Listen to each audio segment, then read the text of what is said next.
I met Dave and Pat a long ass time ago. We were kids. We were around the corner from each other in Albany. We didn't start hanging out until later. I remember in high school I had Pat in an art class. His head was shaved and he would always wear his motorcycle jacket with little zippers on it.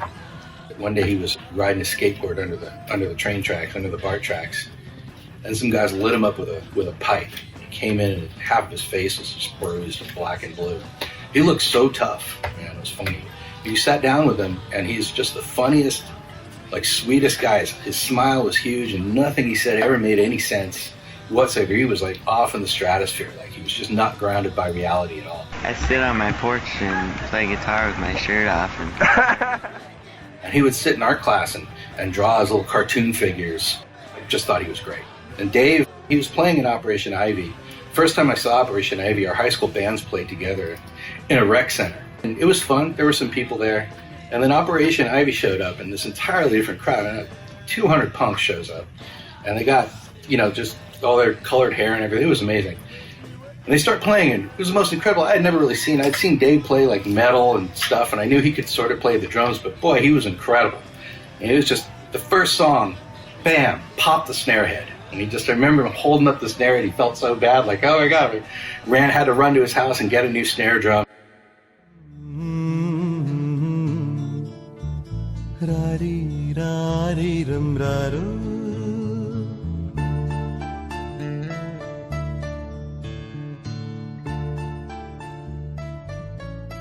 Schlong kind of started after Operation Ivy broke up. And I was hanging out with a lot of my high school friends. They had a warehouse in Oakland. And we'd go and hang out, me and my brother and Gavin. We were like best friends. My brother was writing a bunch of riffs and wanted to be in a band with Gavin. And I said, I'll play drums. It was a great feeling because all three of us could play whatever we wanted. We had no agenda. We just wanted to make music that made us laugh. All three of us had a chemistry that in any other band, we would have just been a follower. But in this band, we all three led this band. And we all kind of just played off each other.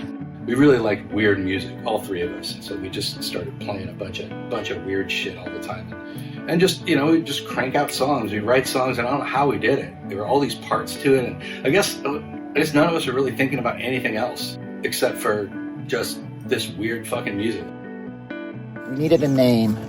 So we were like, what should we call ourselves? Gavin had a couple cats, one by the name of Poonana and the other by the name of Schlong. And we go, Schlong, that fits great. We're a bunch of silly, quirky dicks.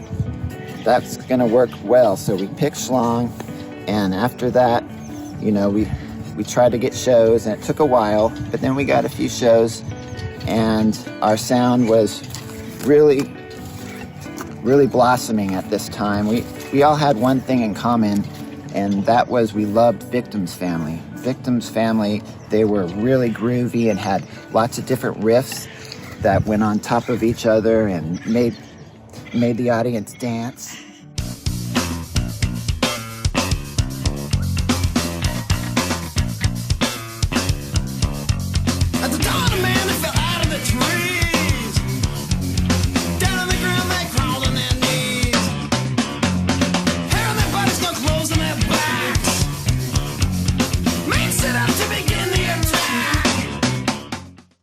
After we got tight and were playing shows, we hooked up with David Hayes. He put out a record for us on Very Small Records, and we went on tour, and things just started going great from there.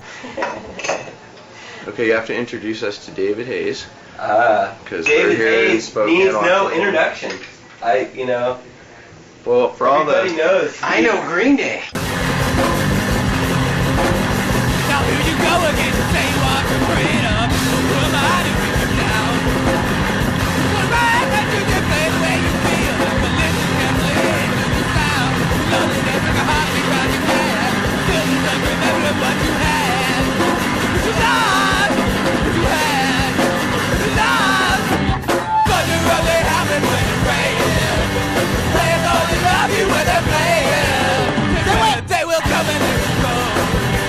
When rain watching you, we don't know. You don't know. Now here I go again. I think there's no vision. Keep the vision to myself. The man that wants to wrap around your dream. And have you many dreams you want to sell? You loneliness like a heartbeat drive you mad. Still the stuff remembering what you had. What you lost, what you had, what you lost. Thunder only happens when it's raining. Players only love you when they're playing. They will come and they will go. When rain watches you, when you'll know. You'll know. You will know. Whoa, whoa, whoa, you'll know. If I hear you calling, but I can't go home right now. Schlong are just about ready to play. Pat's dialing in his head and Gavin's adjusting that rat pedal. And Dave's standing behind his drums, and his jeans are sagging like 6 inches too low while his boxers are like 6 inches too high. No shirt. And he finally sits down, and he counts off the first song. But as he's just raising his sticks for that first big crash, his left stick catches on the hi-hat and knocks it over. So he immediately lunges to go try and catch it, but in doing so kind of shoots out his right leg to counter his weight, and it knocks over the floor tom. And so he does this weird twist maneuver to try and catch them both, but in doing so just knocks over the whole rest of the kit. And this happens in like a matter of like 2 seconds. And so he stands there for a moment and he's like assessing his folly, but like everyone's watching him because he just was about to start the song. The band's watching him, the whole crowd's watching him. And I don't know, in a fit of like rage or something, he reaches down and just grabs hold of his waistband of his boxers and just yanks him up and gives himself a full front wedgie. Like he was just all sinew and tendons. He strained to pull his boxers ever higher, like Hulk Hogan ripping off his shirt, until eventually he pulled them so high that he was able to stick his head through the pee hole. And so his face like emerges through the fly with that total Dave Mello drum face, like and then standing there on the side steps of the Gilman stage was the Mello's mom, just watching it all. They used to practice in my basement, and I went to see them. I was surprised. Everyone seemed to be loving it, and it's loud and crazy, and I wasn't used to that kind of music, but I was watching the musicianship. All three of them seemed to know what they were doing, and they were doing it well. The screaming was sometimes loud, and I couldn't understand the words. But as I have said before, is it all right to swear? The fuck always came out loud.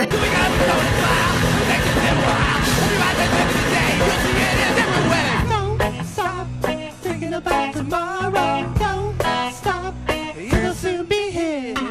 It'll be better than before. Yesterday's gone, yesterday's gone. What do you think about possible? Get it, think about like what's that to you? Something what tomorrow will do. Don't stop thinking about tomorrow. Don't stop, it'll soon be here. It'll be better than before. Yesterday's gone, yesterday's gone. Ooh, don't you look back. Ooh, don't you look back.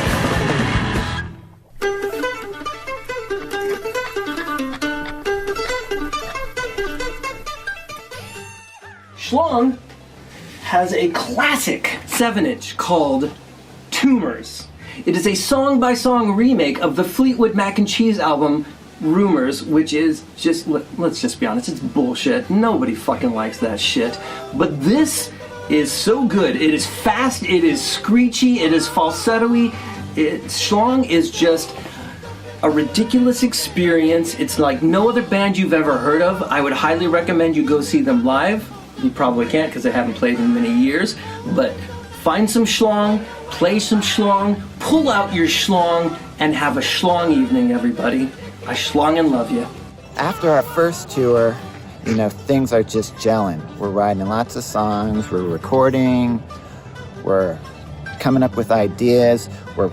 We love doing cover songs. We like doing songs and messing them up. So any like song that was too smooth and too good and just perfect, we would go in and destroy it. For example, Steely Dan. We covered lots of Steely Dan songs because they were just so great and so tight and so studio performed, you know, that we just wanted to make it sound like punk and sloppy. We formed our own Steely Dan cover band called The Royal Scam, with David Hayes singing, yelling all these Steely Dan songs, and our friend Luke on second guitar.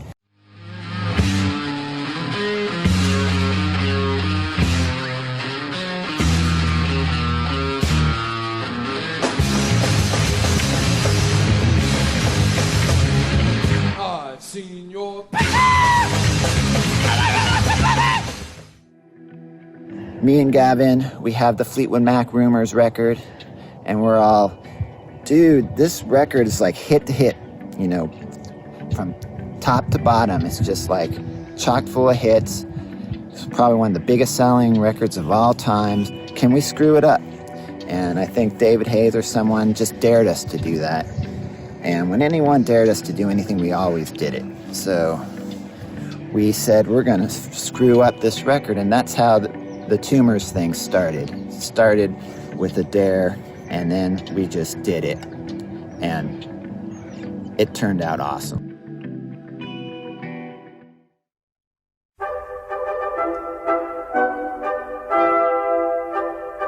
You're making a film about Schlong, and you wanted me to tell you about this gig where they played some Tchaikovsky. God, not another punk band playing classical music. Liz and Fish were on American tour in December 1991, and our third gig in was at Gilman Street, a rather lovely, very radical, forward-thinking DIY cultural centre / mostly venue. Walked in and this band playing, I like, this must be Schlong, and I was like, okay, there's not many words in these songs, but blimey. And it had all the trademark Schlong elements that they put into their work, because they really must work at it. They make it look dead easy, but they must work at it a lot. We're talking about tightness as your major factor. Diversity, dynamics, brevity, and wit. When they got to, I think, you know, their sped up manic rendition of the dance or waltz or whatever it is of the Sugar Plum Fairy, I thought, oh, I've heard that in an advert. My goodness, look at what they're doing to it. And it's like, wow, Tchaikovsky on speed. Fantastic.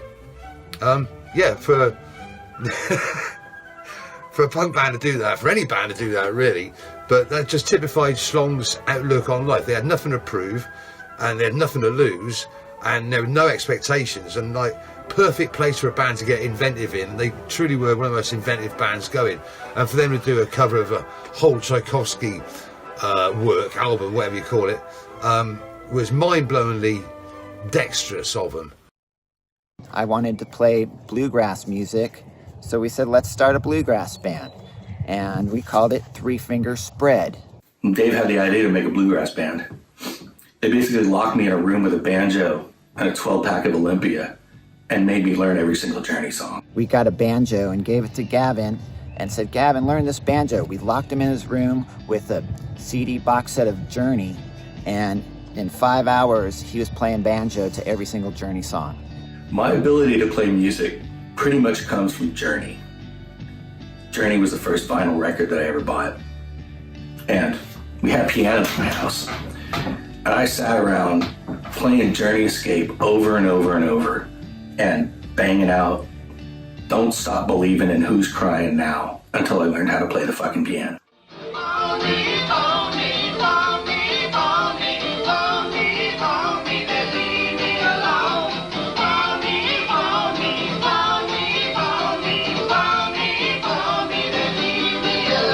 And Dave decides, we're gonna go on tour.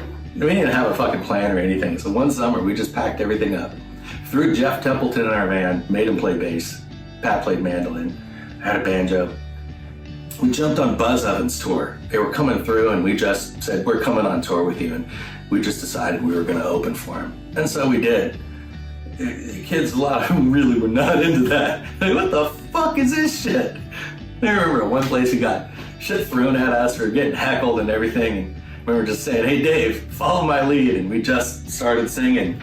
Fuck you, fuck you, fuck you, fuck you, fuck you, fuck you, fuck you, fuck you. So yeah, we were really lucky to meet so many cool bands on tour. And we met them and they would help us and we'd help them. We toured with a lot of them. Some of those bands included Motherload, False Sacrament, Plaid Retina, Flag Camp, Logical Nonsense, Buzz Oven, tons of bands that we just met, and they became great friends, and they would help us out, we'd help them out, and it was really, really an awesome experience.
My name's Jeff. I play bass in the band Motherload. I played bass in Elmer. And for one glorious summer in 1993, I was in Three Finger Spread. Thinking back to when we first met Schlong, or how that happened was in, I believe it was 1989, we went on our first West Coast run to the Bay Area, and we played in the East Bay at this pink house, a house party, which is where we met David Hayes. And David did, as David does and has done so many times, he, I think, realized that Ush and Schlong needed to meet. And so their next run that came to the Northwest, he hooked us together.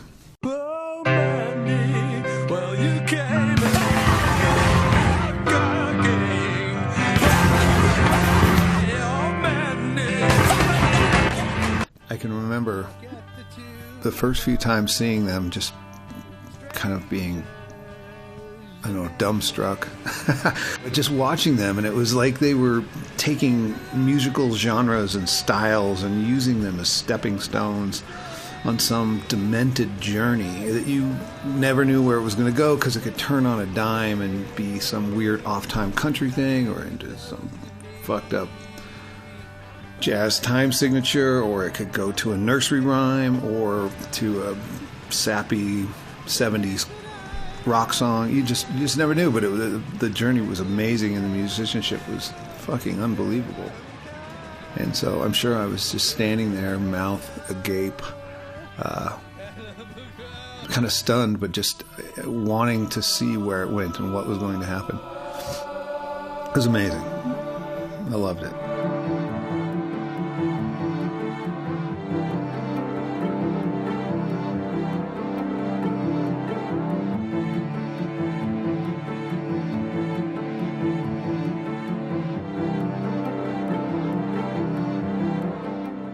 Hanging out with those guys, it was just the best ever. It's like, immediately, we all like Olympia beer, we're all drinking Olympia beer. And just everything we did was more fun when you did it with Schlong. Whether we would be sitting around just hanging out, telling war stories or telling stories and laughing, or screening t-shirts or hand painting t-shirts, or we went up north and fished on the Columbia River all night, stayed out there all night and slept on rocks. Whatever was on the agenda for the day was better because we were all together.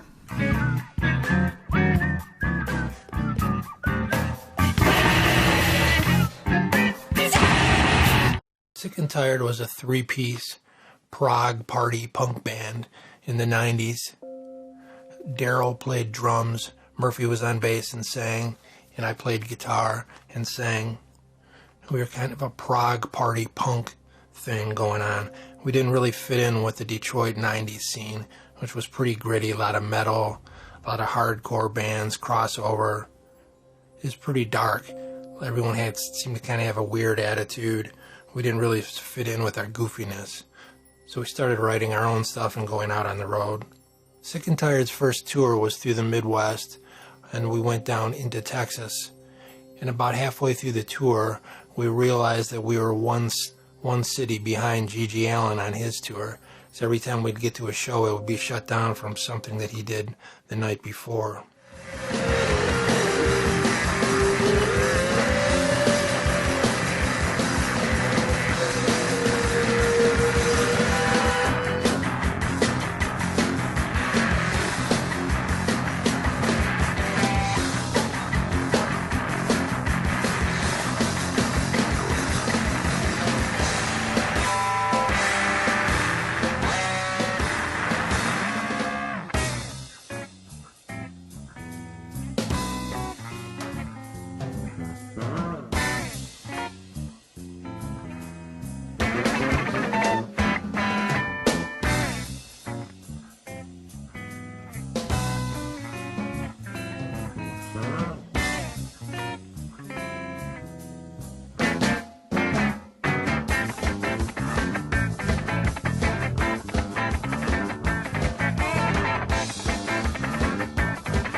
Whenever Motherlode was going to go out to do some shows, whether it be a short run down the West Coast, or if we were going around the country, like part of our prime directive was always, okay, where and when can we hook up with Schlong? We would need to play some music with them. We need to hang out. We need to go on some fucked up adventure.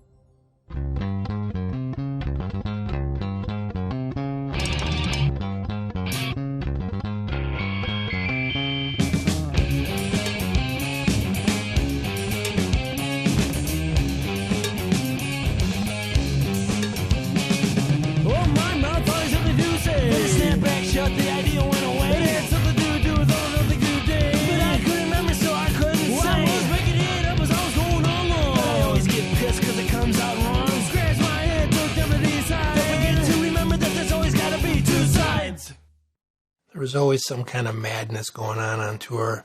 Some kind of crazy adventure would happen. It would even affect the way we looked. One time I remember Murphy had a giant purple poncho on, and he dyed his hair purple the day before. We were drinking red wine, so his teeth were all purple, and he actually got in a fight with the roadie and got a big black eye, so he had a purple eye. So the dude was all purple one night.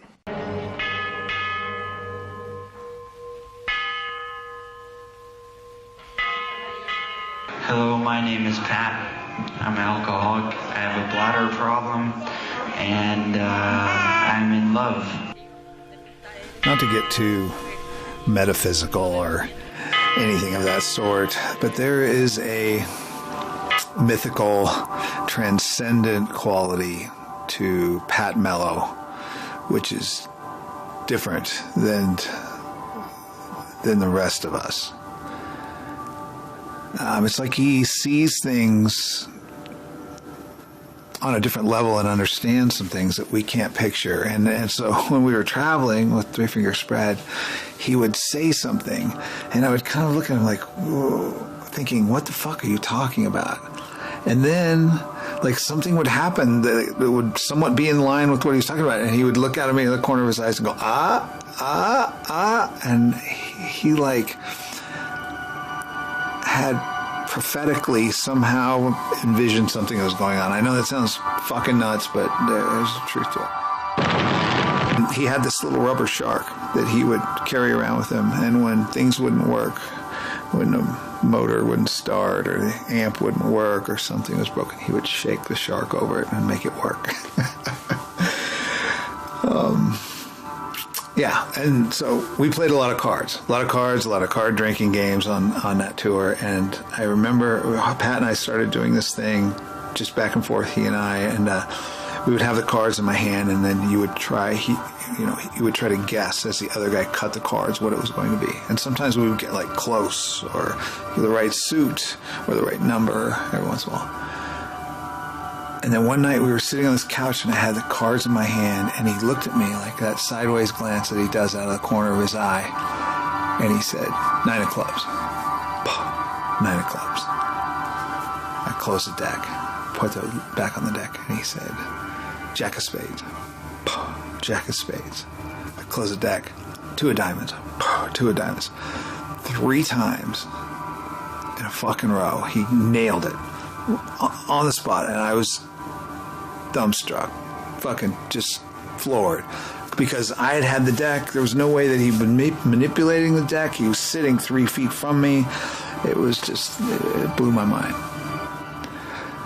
But he was just in the zone. He was in the Pat zone, and there's a different zone. Everybody's got their zone, but I'm telling you, the Pat zone is a different level than everybody else, or it comes from a different place. And I know that sounds a little odd, but that's the best way that I can figure out how to describe it.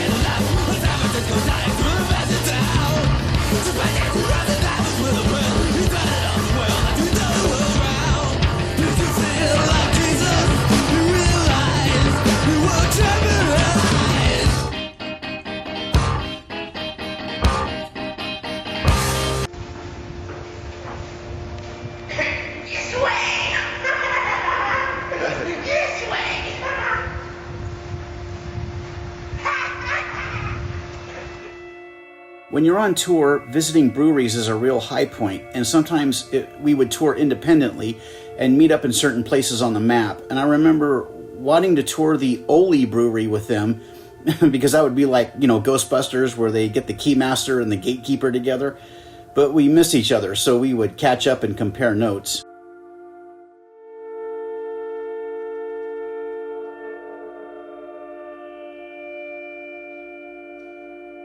So I'm on tour with Schlong, and we're about to pull into Washington. I think it was Spokane, maybe. Who likes the piss? Yeah, I tell them the story of a girl who enticed me with beers, pitchers of beers and drinks, to have her way with me.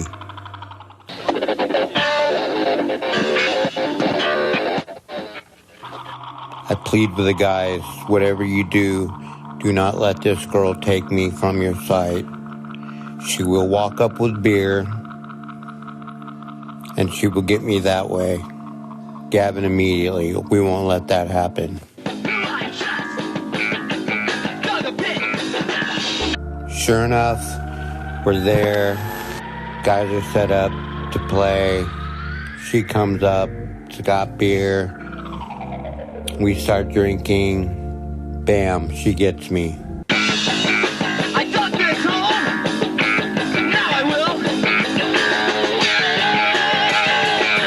But what she didn't realize was we were all going to stay at her house with her roommates and her. So she got me to the house, had me in her room. All of a sudden, banging, kicking, scratching, yelling, I hear my name. Bam, the door flies open, it's Gavin. He grabs me, pulls me away from the clutches of this woman, takes me downstairs, laughing, everyone's laughing, throws me in the Schlong van mod, locks the door, I pass out in the seat. Gavin comes out to check on me, you know, not that long after, and there she is trying to coax me into opening and unlocking the door for her so she could get me. Gavin immediately, leave him alone. She finally gives up. I think Gavin ended up sleeping in the van with me as protection. So yeah, the Schlong boys saved me from the clutches of a she-demon.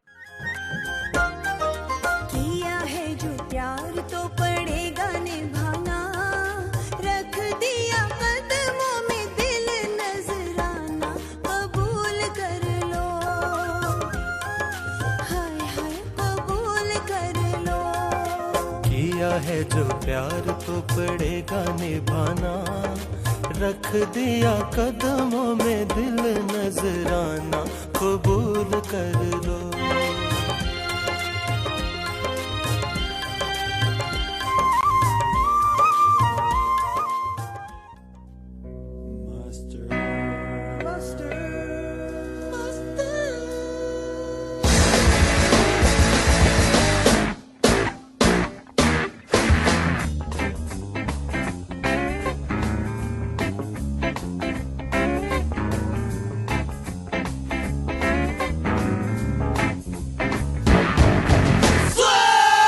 I know you talked about Maud earlier, and I wanted to tell you, oh my God, did Maud smell.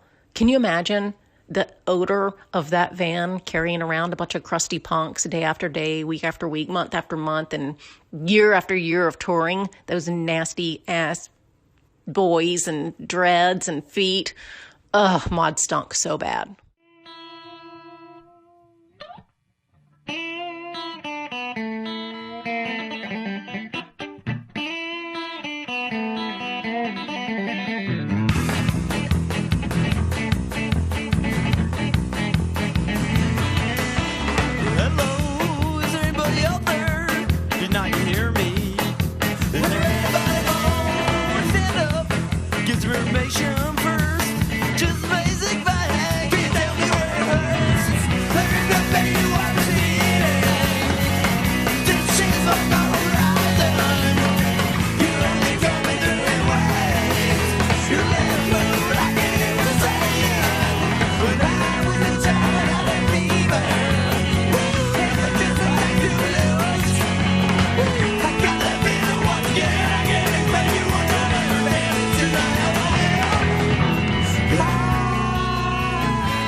The zoom is a little bit fucked up. Oh well, fuck it. What, from last night? Yeah, Doss like spit a bunch of beer on it. There he is.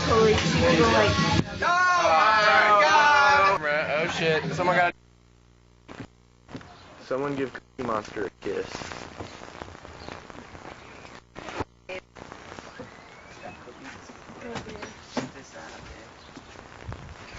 How do we transport it back? You tie it on top of the van and put oversized load. On his butt.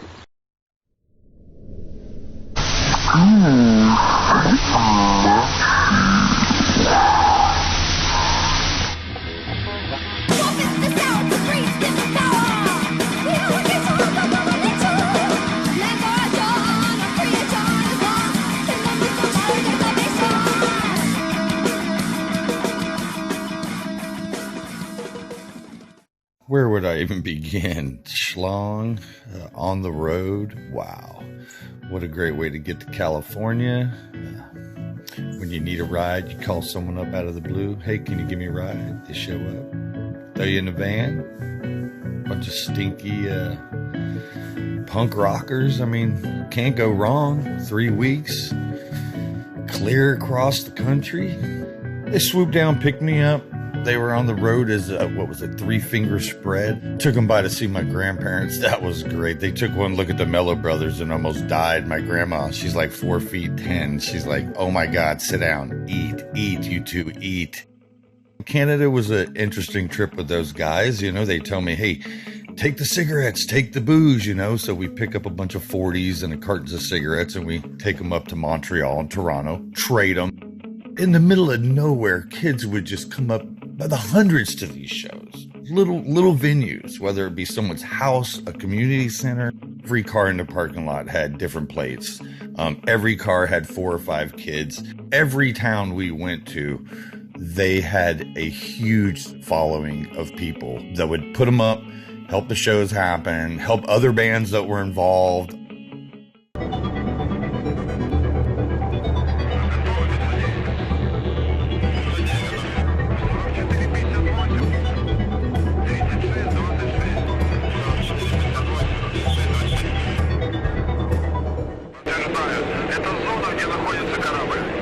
These guys would bring their own screen prints so that they could screen print merchandise. So we'd hit thrift stores and buy old t-shirts, boxers, I mean, just anything that they could put a print on and sling it at a show. And they were just killing it. This kid came up to me in Atlanta and showed me a letter sent out by a school. It was Alpharetta High School in Georgia. And it said that our shirt had been banned. And they thought that we were some satanic sex cult or some shit. And watch out for your kids because they joined a sex cult.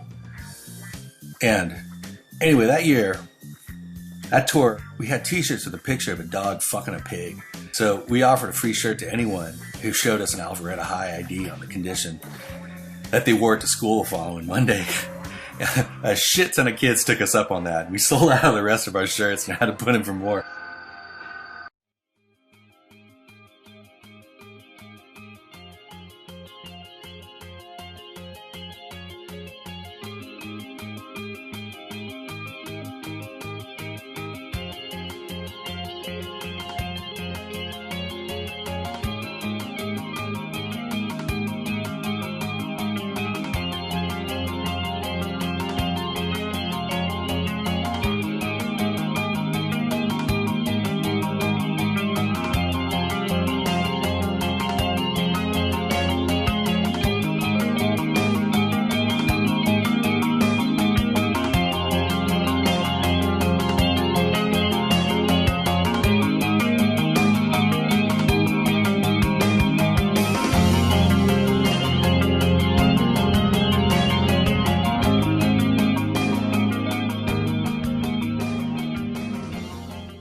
Did end up playing a show in Springfield, Missouri, and that's where we met Plaid Ratna.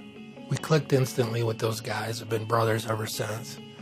After the show, when we were partying, they told us that we needed to run into Schlong and David Hayes because those guys were out on tour at the same time. We had never met them before, but we did know of them from Maximum Rock and Roll.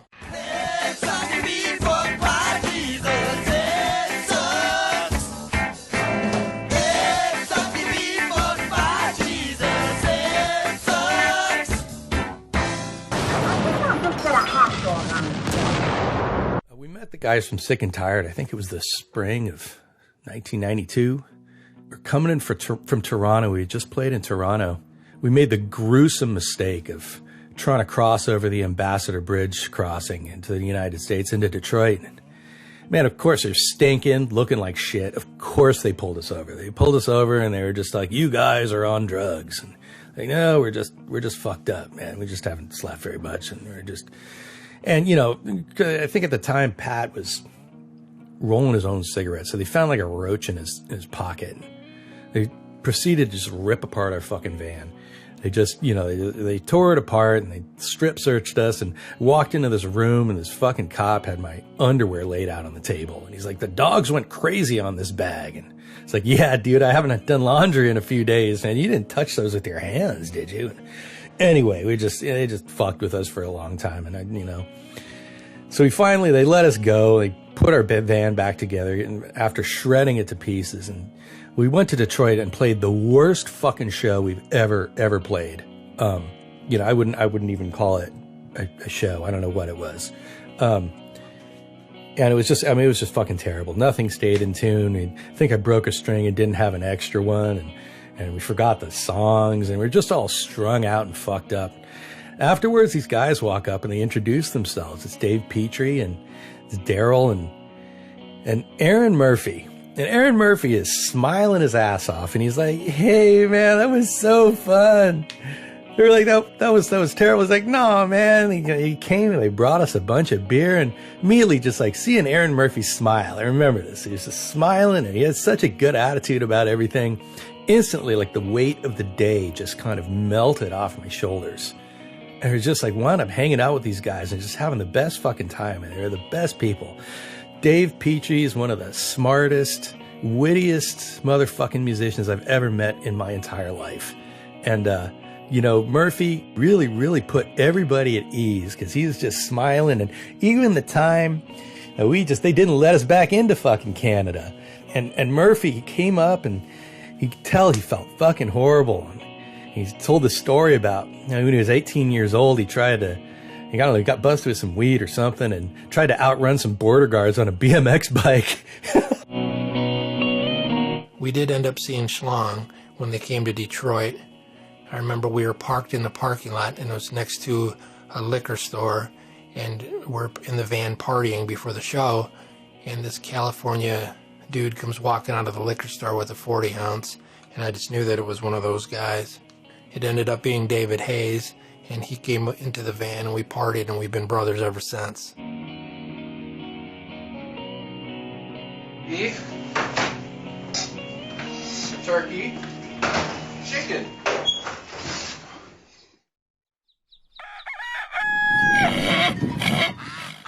We were so inundated with hardcore and just serious ideas, which obviously have their place in a subculture, but Schlong came around and we're just such fucking chaos and just unadulterated fun.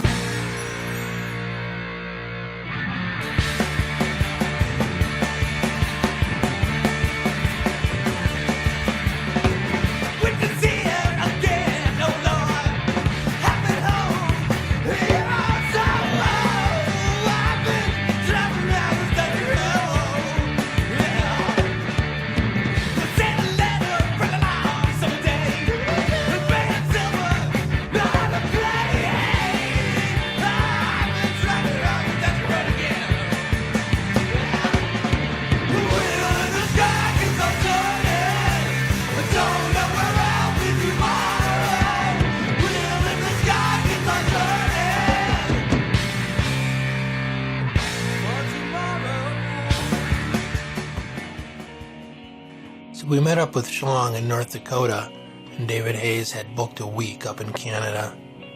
We knew we were going to have issues getting across the border, so we decked the van out with hockey stuff.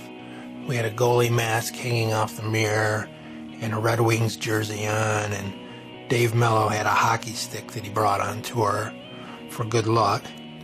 Of course, we get to the border and they pull us over and they're not going to let us in. They take us all into these questioning rooms, and we're all separated, and I can hear people kind of yelling in the next room, and I can hear Pat Mello saying, I should have went to college, I should have went to college. I still have no idea what that means. Our drummer had some kind of legal issue that they wouldn't let us across, so they turned us back. And by now it's like 10 o'clock at night in North Dakota, and we're racing down the highway to get beer because we're all upset and we don't know what time liquor stores close, and I don't even think we knew where we were going, actually. So we're flying down the highway, and next thing you know, we're getting pulled over. Flashers in the mirror. They pull us over, they roll up on us, they have the spotlights going through, shining in our windows, and I'm driving, so they take me out. And I'm in the back of the cop car, and the cop's asking me, you know, what we're doing and all that, and I tell him we're like a rock band on tour. And then he starts giving me his heart-to-heart story about, you know, follow my dreams, and, you know, you're going to make it if you stick with it and all that. And through the front, I can see the spotlights shining into the van, and these guys are making shadow puppets through the cop spotlights, shining on the highway sign in front of him, and he's giving me this heart-to-heart. And I can see, you know, these eagles and stuff these guys are doing on the highway signs. Anyways, we end up playing like a week of house parties in North Dakota. I remember at one of them, we were shotgunning beers out back, and as we were going down the stairs to play, I ended up throwing up. And, you know, I threw up all over the stairs, and we go down and we start playing. And as we're playing, people are hearing the music, so they start coming into the basement. And as they're coming down, we can only see their feet coming down the stairs, but they're hitting the throw up spot, and you can see them sliding down the stairs. And I whispered over to Murphy. He and I were the only ones that knew it. So the whole night, it was a pretty good joke watching these Chuck Taylors bounce down the stairs and combat boots banging down the stairs, and it's pretty good laughs. That was also right when Kurt Cobain died, and we were staying at like a local punk house, and every 20 minutes someone would come by and knock on the door and say, hey, did you hear Kurt Cobain died? Did you hear Kurt Cobain died? And finally, after a couple times, David Hayes had made this sign up, and it says, yes, we know, Kurt is dead. And he goes out and hangs it on the front door. I love you, you love me. If we had a night off, we would throw parties at rest areas, and sometimes lots of other bands on the road would rendezvous for those. And I think one time it was Schlong, Sick and Tired, Buzz Oven, and Plaid Retina, all going all out at a rest stop.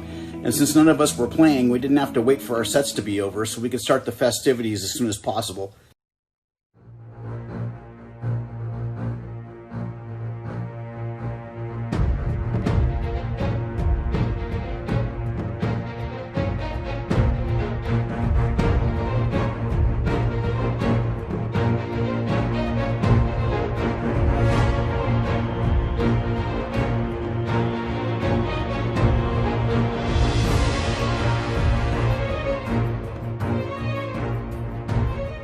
Early 90s, we started to get a lot of influx of more out-of-town bands.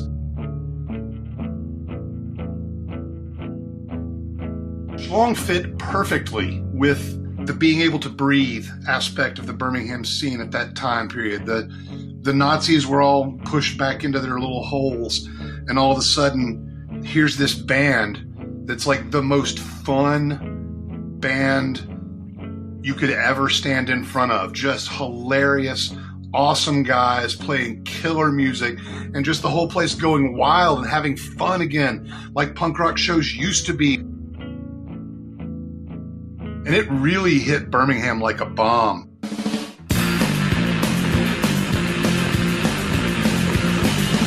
When you're a jet, all the way from your first cigarette to your last dying day. When you're a jet, if the shit hits the fan, your brothers around, you're a family man. You're never alone, you're never disconnected.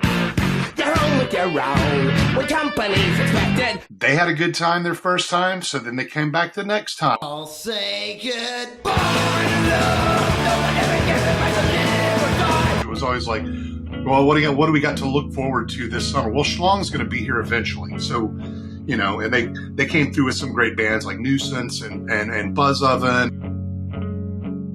And it was just fun. It was just fucking fun.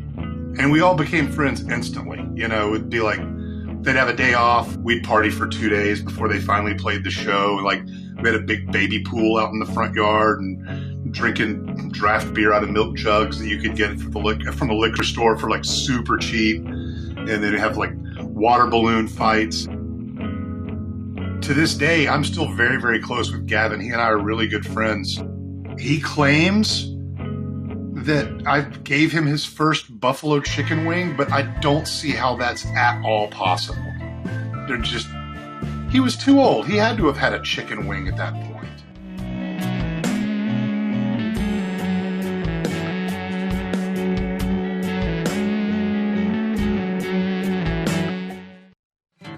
Well, I know this band named Schlong. You know they never got it wrong, and they drank lots of beer, drove everywhere, and even drove me right in a ditch. I knew this band named Schlong. They had a great guitar player named Gavin. Gavin was a trip, you know. He started drinking about 5 or so in the AM. I asked him if I could ride with them. I told him I couldn't find nobody stupid enough to play in a band with me where I'm from. I knew this band named Schlong. We didn't get along. Left Birmingham.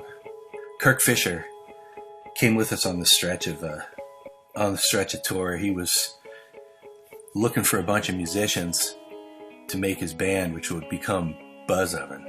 And he's riding shotgun. So we're cruising down the interstate, and at Dave's cruising altitude of like 97 miles an hour or whatever, we had a fucking blowout. And you felt the tire blowout, and we started fishtailing. The van started fishtailing for a good mile or so.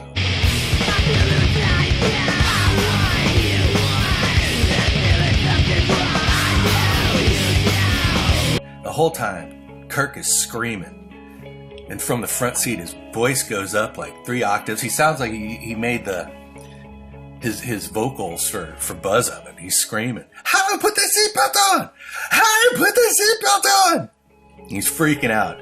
And Dave navigates really well, keeps us going forward, and puts us straight into the ditch in the middle of the 2 roads, in the middle of 2 sections of highway. And they're all up, and we're just, wow, that was a trip. And I guess, some people here went for help, or I just kind of like got in the back of the van and started drinking beer. Tow truck came, hooked us up on the rear wheels, because we couldn't be towed on that rear wheel. And there was no place for any of us to sit in the tow truck, so we all just got back in the van and just got pulled down the interstate backwards to the next stop. It seemed like that became like a metaphor for our existence. We just had a big blowout, and we got drugged down the interstate backwards while drinking beer and facing traffic, waving at everybody, and somehow still made the show on time.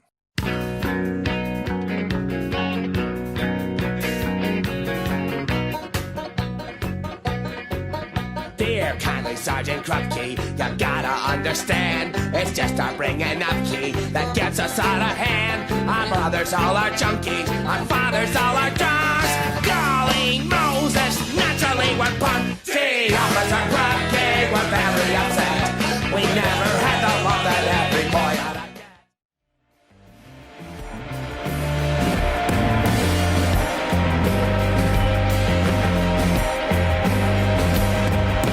to. Touring with Sick and Tired, we would always end up playing some crazy place.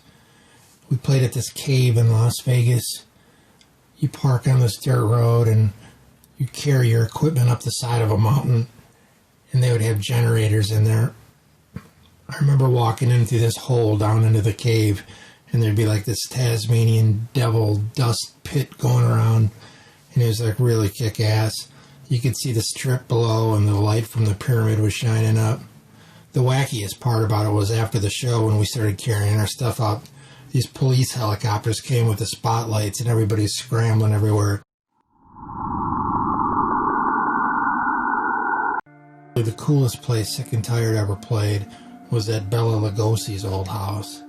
We played a show somewhere in Southern California, and one of the dudes at the show was, I guess, the caretaker at this house, and he asked us if we wanted to crash there, so we drove there, drive up the side of this hill, and there's like these birds flying around over there. A really cool, creepy atmosphere inside, and we thought it would be cool to get some wine and set up in the living room and play. It was, of course, it was old, abandoned, and all dusty and dirty and everything. And the power would go in and out. And I remember I used to bring cassette tapes of weird music to play at appropriate times, and I had the Bach, Toccata, and Fugue all queued up, and the power went out. So we all went to sleep, and the power comes back on in the middle of the night.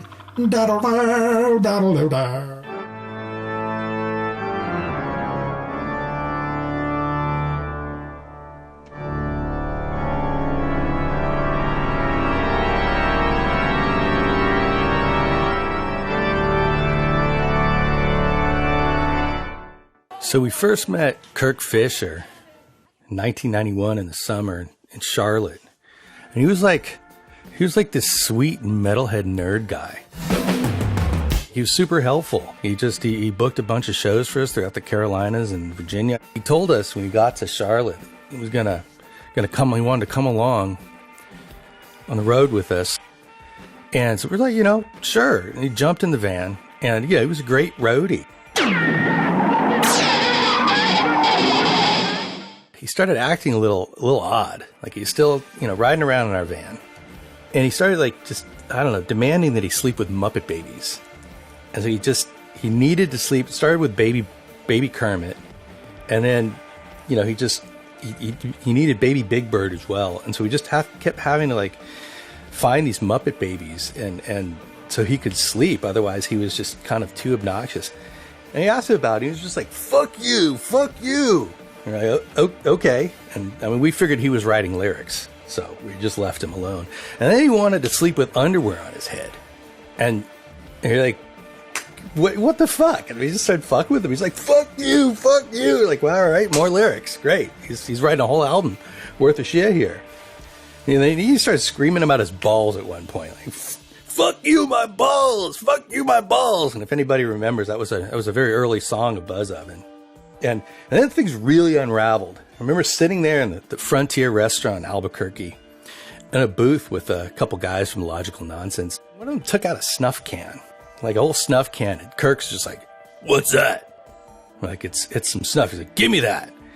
And he took the entire can and started holding it up to his nose. And we all tried to stop him. We're like, whoa, wait. And he just huffed the shit out of it.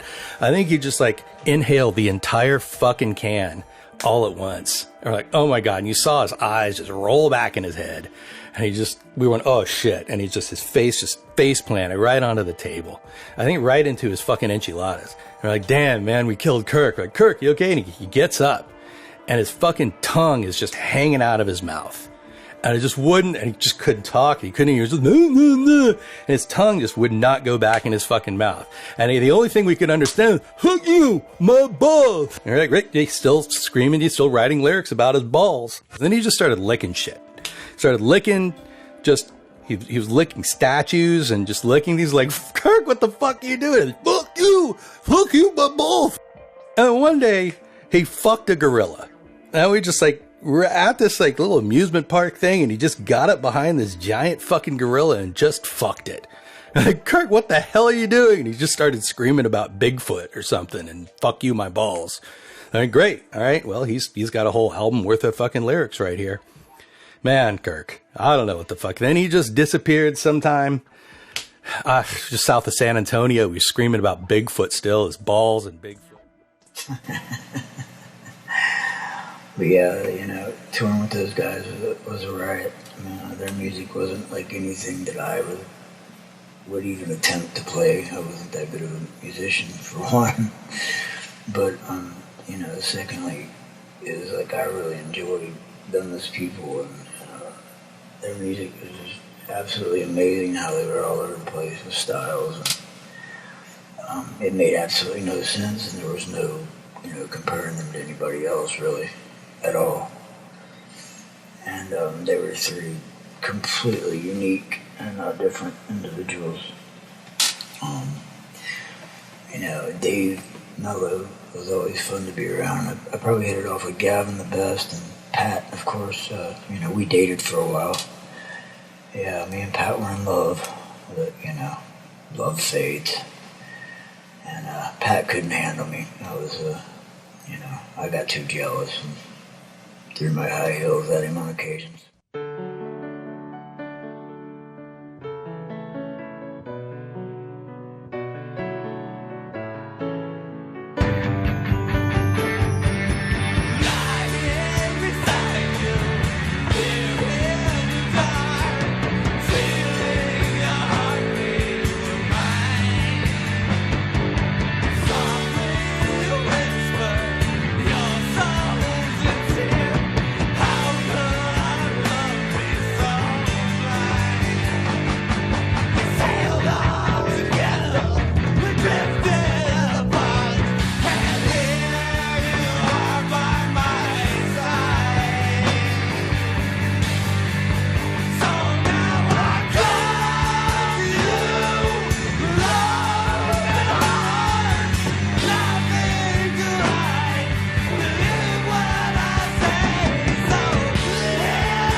The thing about Schlong is that, they are super kind, like disarmingly nice.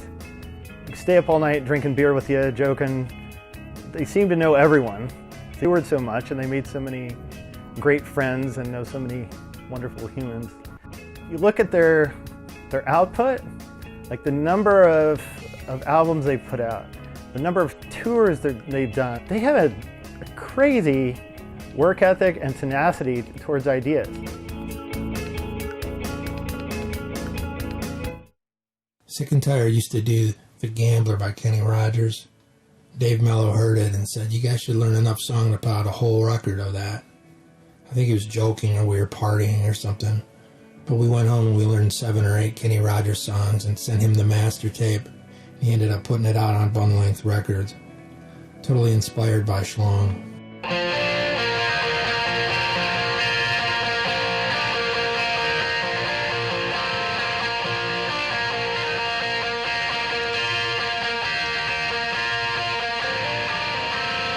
On a warm summer's evening, on a train bound for nowhere, met up with the gambler. We were both too tired to sleep, so we took our turns of staring through the window, through the darkness. Boredom overtook us. He began to speak.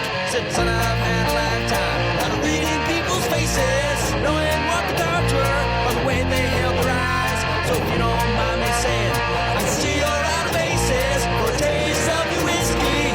Give you some advice." So I handed him my bottle, drank out my and swallow. Then he pulled a cigarette and asked me for a line.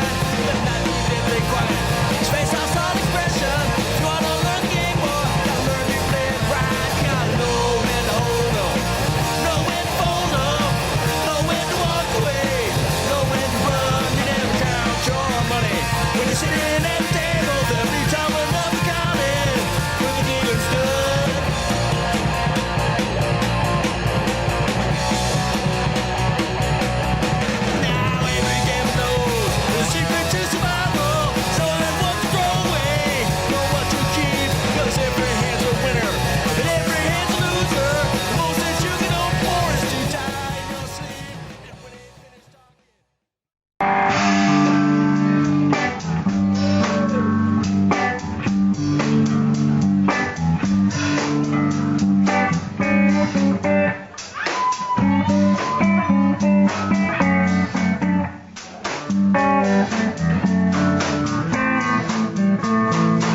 Schlong has a record called Punk Side Story. It is a cover of West Side Story, except it's far faster, much screechier, and just a lot batshit crazier than the original.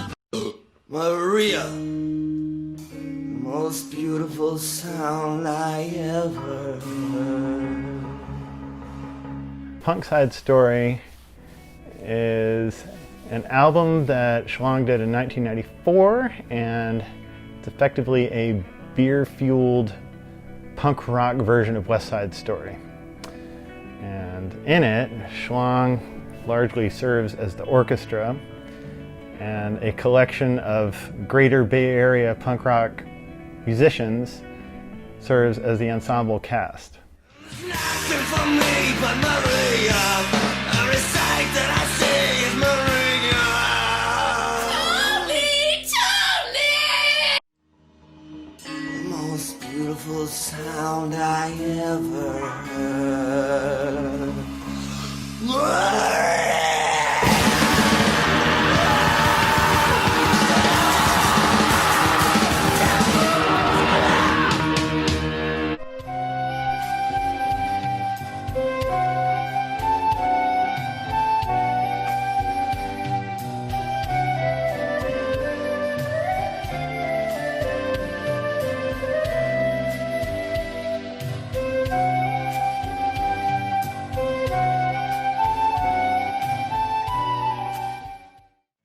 Down in Huntington Beach, filming the Shattered Life video. And we were sitting in a bar after a day of shooting with Louis Posen, who was directing the thing. I remember looking out the window, and Pat was doing this fucking crazy gymnastic floor routine. He was a really high caliber gymnast before he picked up a bass.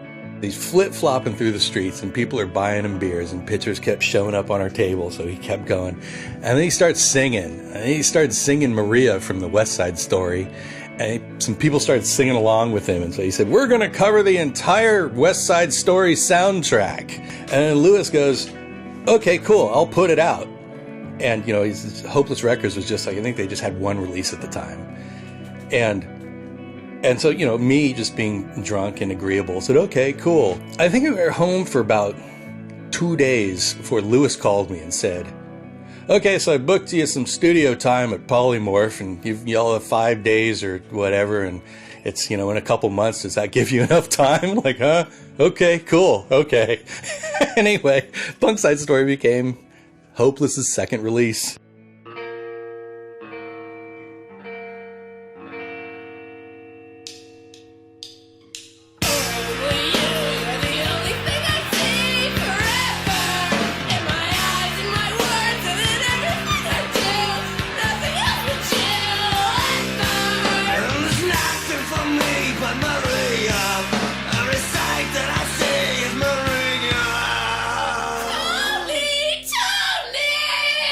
I certainly was game to work with Gavin on all of the weird projects that he approached me about. Like, we spent many late nights at the piano over at my folks' house putzing around with different projects. So I'm sure that a lot of those nights had to do with West Side Story. And I'd certainly seen the musical before, so I was familiar with some of the songs, but really, for the most part, I just remember being thrown into the studio with like a case of beer and a bunch of Gavin's friends and really having a pretty good time. It was really short notice. I think I just had a week or something like that to learn about it before going down to record. It was at a little studio in Oakland. We got down the night before and partied pretty heavily on 40th Street. And then in the morning went to the studio. It was fun. It was like, I don't remember a whole lot about it except that we were in a big rush and everybody just had to go in. All the music was recorded. You had to go in and nail your parts, and it was just kind of like, go in, sing your part, and get out of the way for the next group of people to sing their parts. When the record came out, it was pretty fun. It was like, you know, obviously a labor of love for Schlong, but a lot of other people enjoyed it too.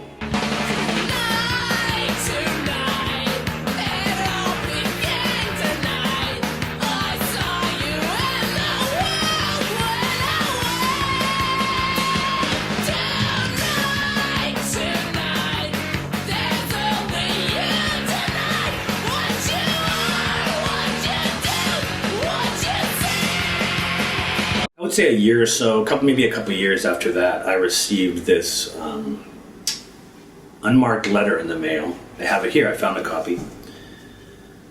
This is from the address of Nina Bernstein, New York, New York. And she's writing this to me, but in reality, it's a letter to Schlong. Dear Andy, it's come to my attention that you are the perpetrator, of course with Schlong, of the terrorism known as Punk Side Story. Well, it's my duty to wrap you firmly on the knuckles. I feel I must write to say that you rule. Not all of the numbers are on the money, but some, especially One Hand, One Heart, are dead on. And I have still not recovered from the ukulele rendition of Maria. Kidding aside, I'm touched by your obvious delight and appreciation of my dad's score. The fact that someone of your generation knew it well enough to spoof it moved us to waive the harsh penalties we otherwise would have levied on your sorry ass. Which is kind of a sweet letter. I think a friend of mine had met her in Brooklyn and gave her a copy. She calls it a terrorism. I didn't know what that word meant, so I had to look it up. And terrorism basically means any severe congenital malformation, monstrosity. So, makes sense if we're talking about a Schlong record. There now. See. Okay, wait. Let me close the door so I can hear it. These amps, this amp right here, look, this goes to 6. 6. See, and all three, the treble and the bass, everything goes to 6. So this is like, and it's got 6 knobs. So this is like the double beast. It's like the beast squared because it goes 6, 6, 6, 6, 6, 6. You know, most amps go to 10, but this goes to 6. What in the world ever had a love as sweet as my love? Nowhere in the world could there be a boy as true as you love. All my love, I give gladly to you all your love. You give gladly to me, tell me why then? Why should it be that we go on hurting each other? We go on hurting each other, making each other cry, hurting each other without ever knowing why.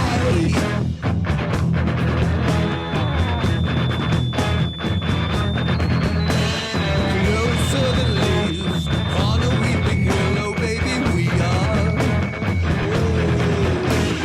Closer, there are we, than the simple letters A and B are. All my life, I could love only you all your life.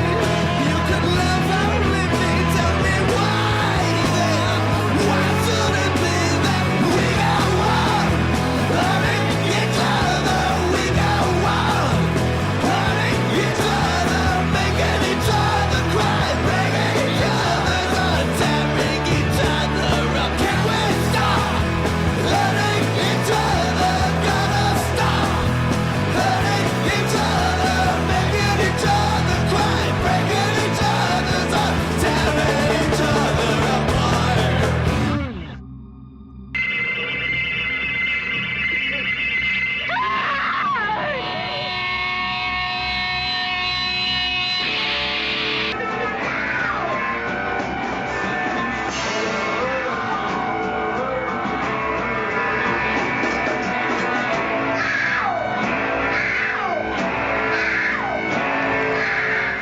Trina Ford, yeah, from Chicago, I think, with her band, the Jacks.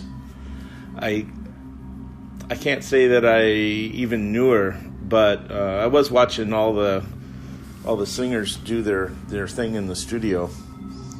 She was very, very cool and stylish, maybe sophisticated. Yeah. She ran through her parts as Anita with this really like clear sort of wise guy diction. You know, she pronounced like she really popped her consonants. then she paused and she sort of adjusted something in her throat, or maybe gave control of her larynx to some sort of alien. Maybe connected to some portal to hell, because the scream that came out of her, or a roar, it was like fuck. I guess that's the best I can describe it. Fuck.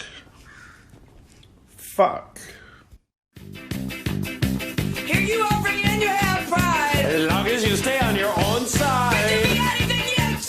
Free the wet tables and shine shoes on everywhere. Fly in America, or in Northern America. There will die in America.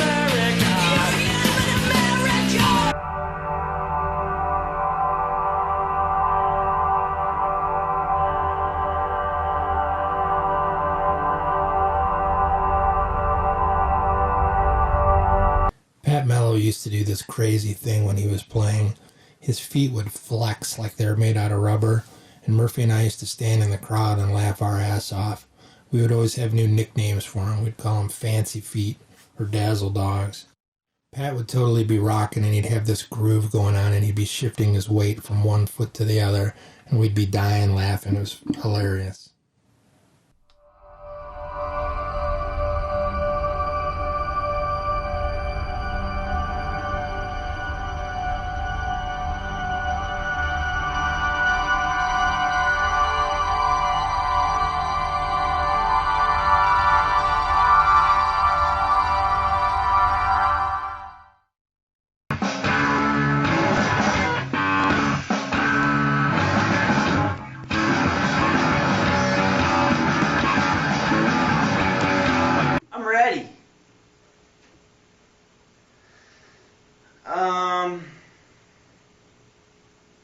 Let's see, I guess Little Green Banana would be my first one.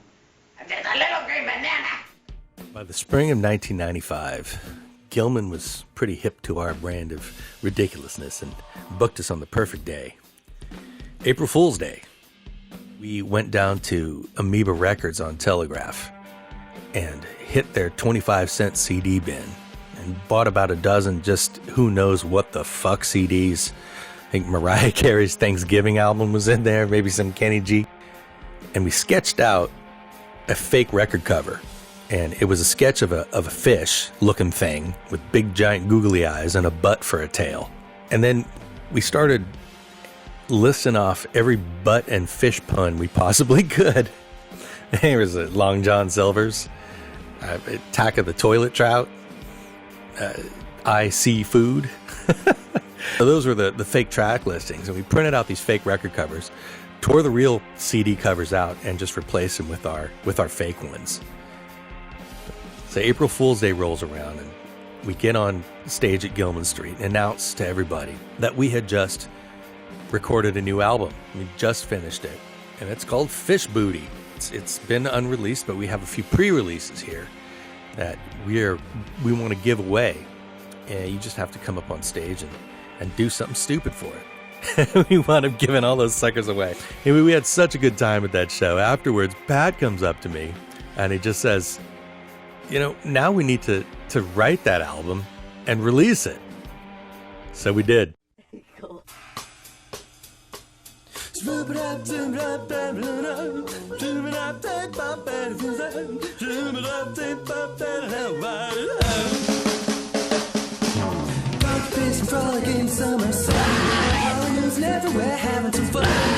Fish Booty.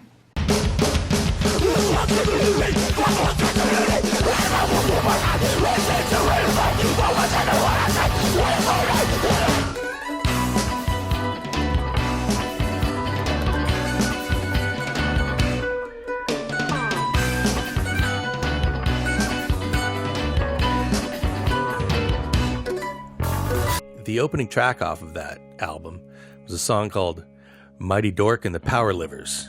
And that is an ode to Pat's sheer fanaticism of Mighty Morphin Power Rangers. He'd watch it religiously every day, and he had the hugest crush on Pink Ranger. He just loved Pink Ranger. Miss Brandy Corbell. my vocal coach. Do anything live.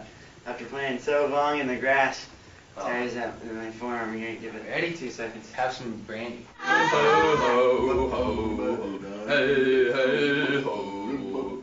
Yeah, ho, hey, hey, ho. Hey, hey, ho.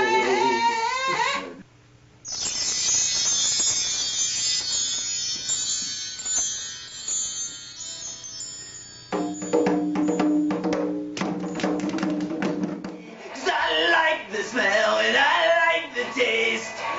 Don't want to go to waste. I like the smell and I like the taste. Go ahead and take a piss of mine.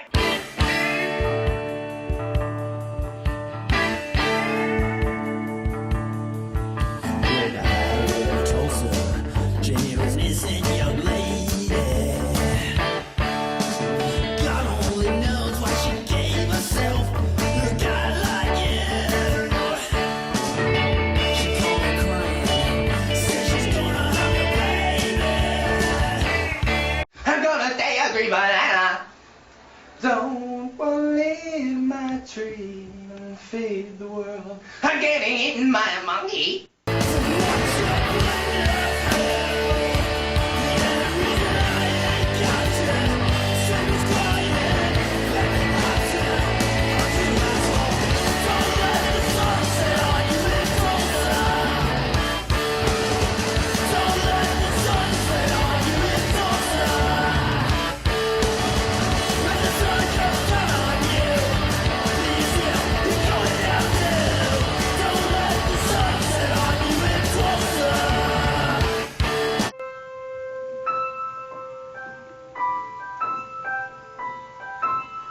Go, green river, go!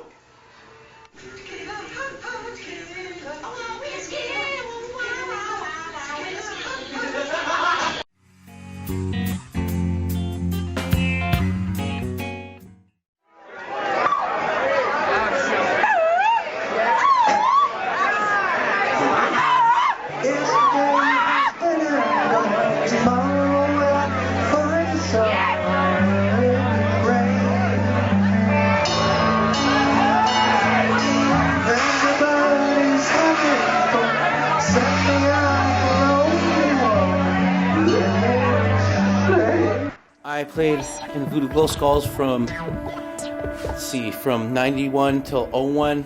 Invented the super fast horn style, and one of probably my favorite tours of all time that I did with that band in the 10 years I was with them. So when we toured with Schlong.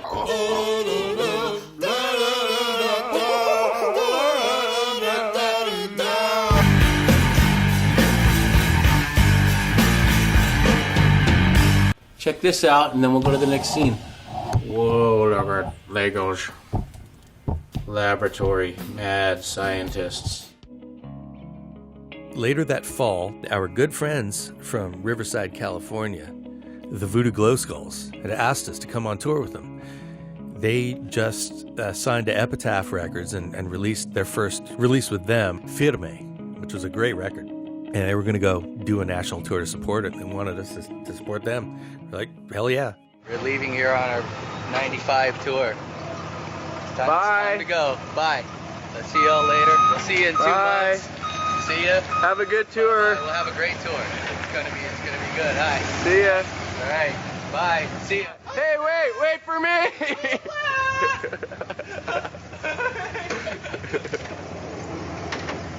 They show up in this giant fucking bus. It was huge. It was like it was a giant green kind of Greyhound and a half, and fancy hotel on wheels. And Pat was talking to the driver one day, and he was talking about his job and who he had cruised around with, and in fact the tour that he did just previous to taking the Voodoos around was none other than fucking Mighty Morphin and Power Rangers. That Pat, needless to say, was over the moon. He was sitting there in the bus, in the tour bus that Mighty Morphin Power Rangers when that Pink Ranger was in. So the bus driver was nice enough to point out the spot that she usually took, which was kind of right at this little lounge table. There's a mirror above the on the ceiling. And Pat just planted an ass there in the Pink Ranger's seat where she sat with the biggest fucking cheesy smile on his face. Man, that dude was so happy. He was just sitting there smiling. My booty, Pink Ranger's booty, fish booty, it's all just coming together.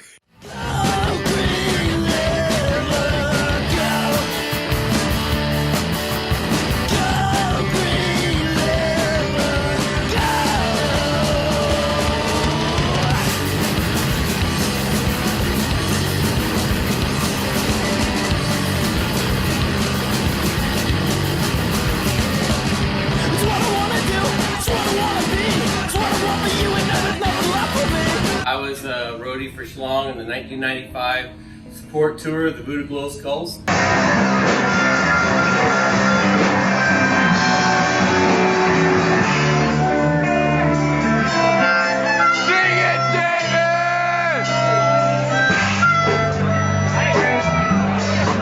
That's fucking beautiful.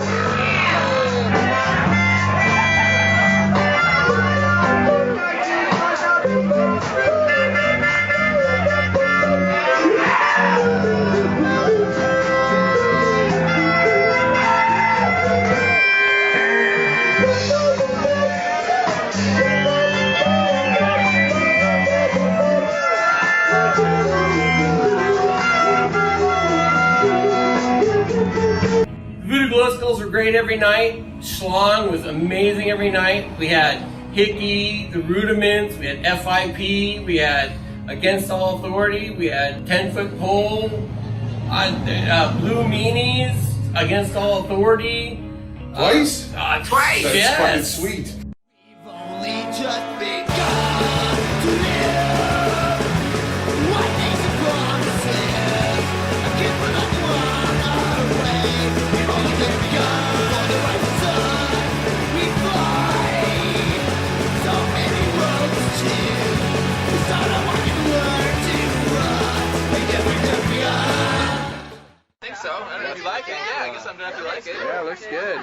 They had these haircuts. I guess it started off in Missoula, Montana. Pat Mello wanted to shave his head.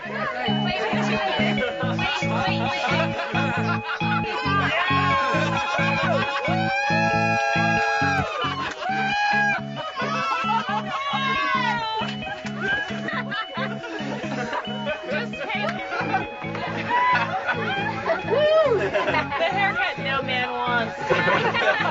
Oh, perfect. Leave it. Oh, leave it alone. At some point, I guess it was probably Florida, that we decided, oh, let's give Hal a horseshoe haircut, and then we decided to offer it to the audience.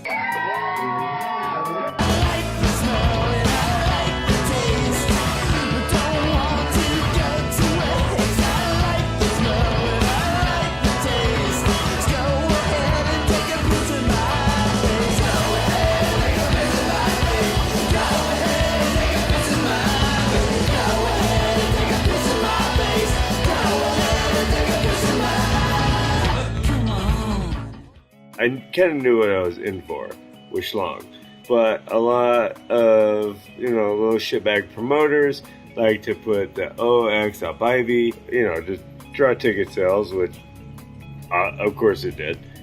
But like kids were coming with this expectation, and when Schlong got on stage, they just blew fucking minds. It was interesting because you could totally 100% tell who had heard Schlong and was there because they were hyped to see Schlong, and those who thought they were going to see, I don't know, whatever, ex-members of this and that.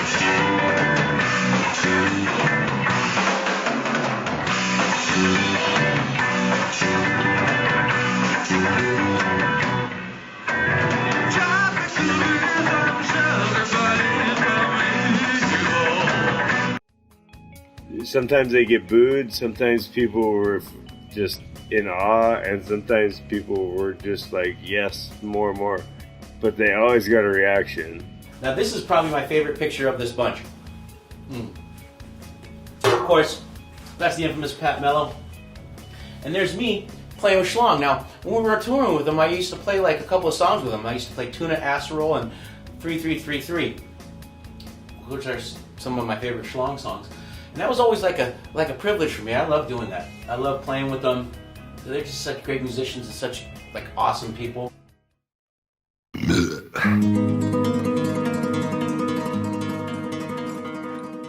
Somewhere around the end of that Voodoo Glow Skulls tour, Dave's health started to deteriorate.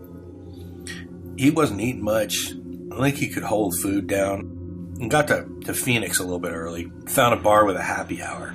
The happy hour, I think it had a pina colada special. And so like fucking morons, we ordered pina coladas. And I remember Dave sitting around and drinking his pina colada and just turning green. He was uncomfortable for a really long time.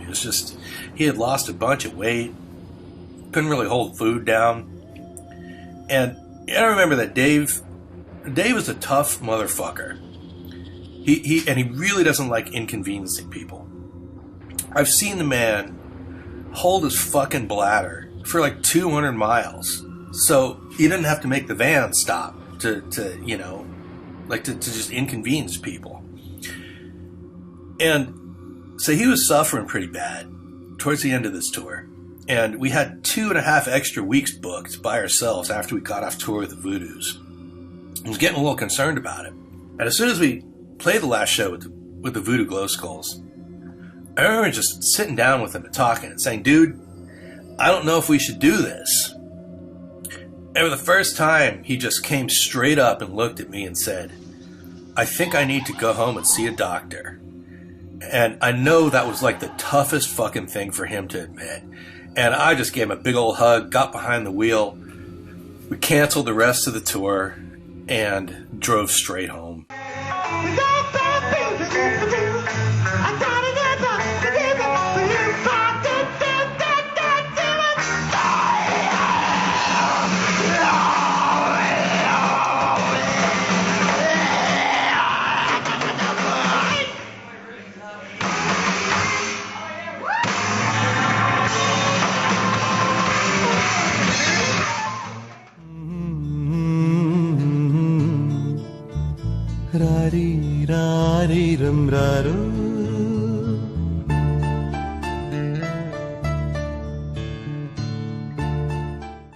Yeah, MacArthur is an amazing musician, and you take that guy and you put him with a rhythm section made of two brothers that can play like that. That was what made that possible. And then Gavin's ability to transcribe pretty faithfully, man.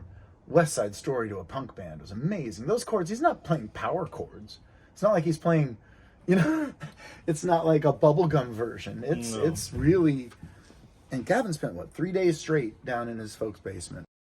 So whenever anybody on tour had a problem, and this could be some of the other bands that Schlong toured with, or us, or Schlong themselves. This is Pat's idea. Whenever they had a problem, Pat Mello, they would wind up on the side of the road, broke down, overheated, or something, and Pat would bring out this little rubber shark and pour beer in its mouth. Yes. And then the ritual, I think, was like, Sharky, Sharky, Sharky, Sharky. And he would shake it until the beer was gone, and the van would fix itself in the meantime. It worked. I mean, count on Sharky. it. This little rubber shark that he would carry around with him, and when things wouldn't work, when the motor wouldn't start or the amp wouldn't work or something was broken, he would shake the shark over it and make it work.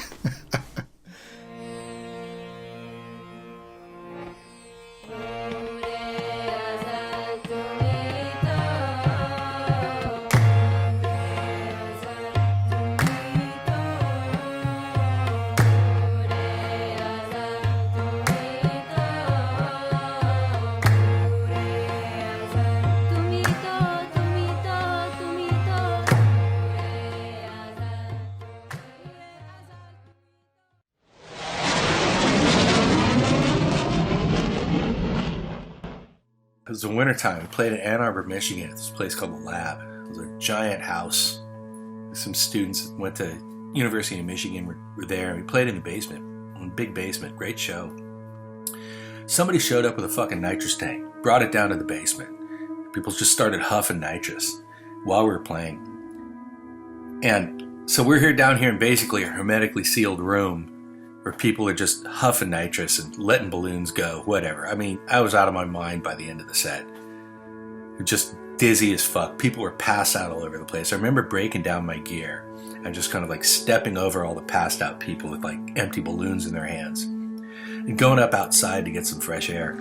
There was a car full of girls. I realized they were going to a party, and they're like, "Hey, come to this party with us." I'm like, "Oh, hell yes, I'm going to a party."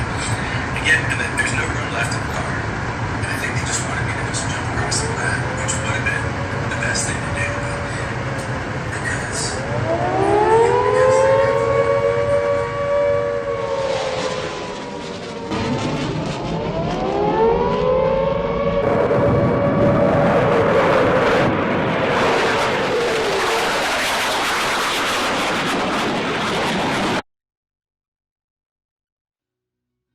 Like David, I tried to have Pat play an instrument in school, and he took up the trumpet. Unfortunately, he wasn't as successful as Dave. He struggled with learning the trumpet and gave it up at some point. But he loved the punk music that his brother was making, and he wanted to be in the bands, and he wanted to play an instrument. So he chose a bass guitar.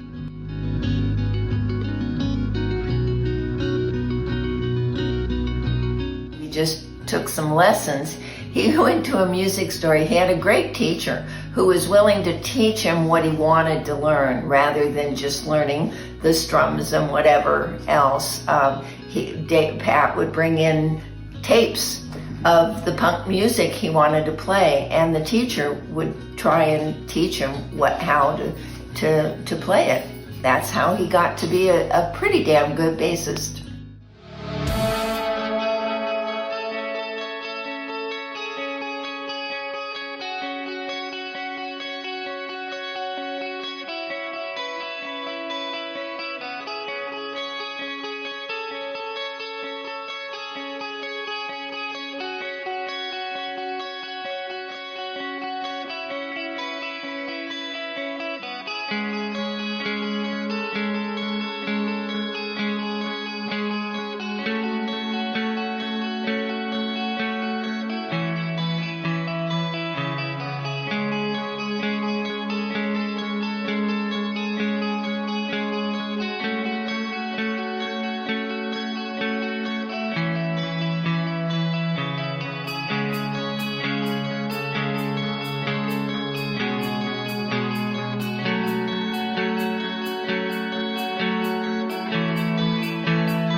The beginning of 1997, around January sometime, my brother got into a skateboard accident. Skating, he'd been drinking, it was nighttime, he was skating on the Berkeley Hills, and he fell off his board, hit his head, ended up in the emergency room, had a blood clot, had brain surgery, and almost died.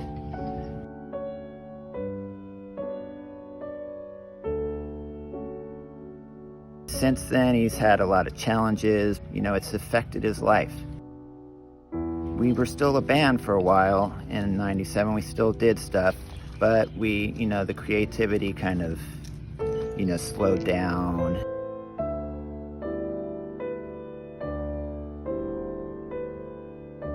I ended up moving up to Lake Tahoe. Gavin went to New Orleans, and we started just getting together for reunion shows.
Who else did you tour with?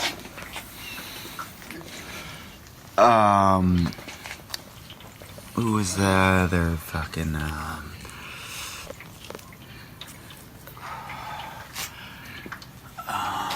other fucked up band? Not,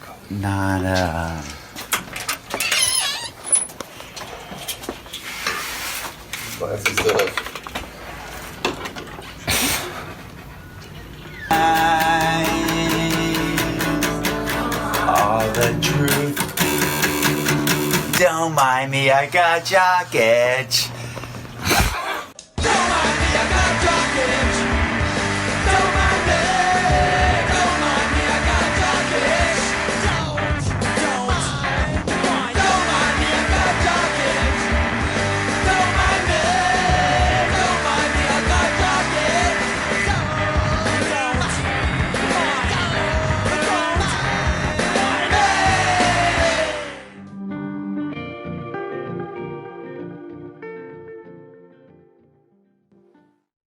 So I got the call that Murph had passed away. I guess it was a brain aneurysm. And the last time I really saw him was at the San Francisco airport. It was at the end of that very small Geritol tour. We were just having a pitcher of beer, and that was it. He walked off to his plane, and that was the last time I saw Murph. When Murphy passed, I was just beyond fucking devastated. I mean, I couldn't imagine. I immediately called Dave Petrie and just couldn't fucking believe it. I mean, you know, I just couldn't imagine having your musical soulmate. You know, you've got that partner that you're working with, and you just push each other along, and you work well together, and you just get shit done. You find that person, and you know, just the thought of having that person gone, just I was not prepared to even think about that yet.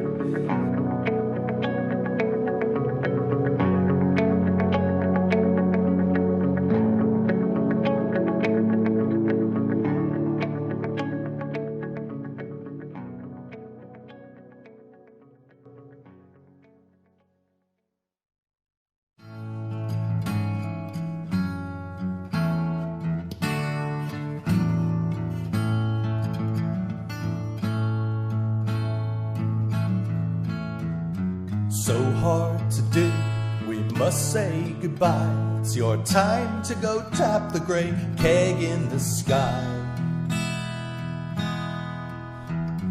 Thanks for the cheer, we're sad you must go. You rang the last call, now it's time to crawl home. We'll raise a glass for you, we'll slap an ass or two, send you on your way. We'll fire up the amplifiers, get down and pray to the old granddad in the sky. We're gonna raise him up high. We raise our glasses, but we broke them. These cans, they'll just have to do. We'll poke holes in the bottoms and suck them while thinking of you.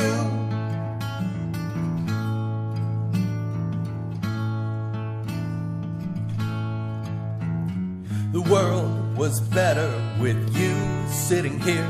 Let's close out your tab with one more round of cheer.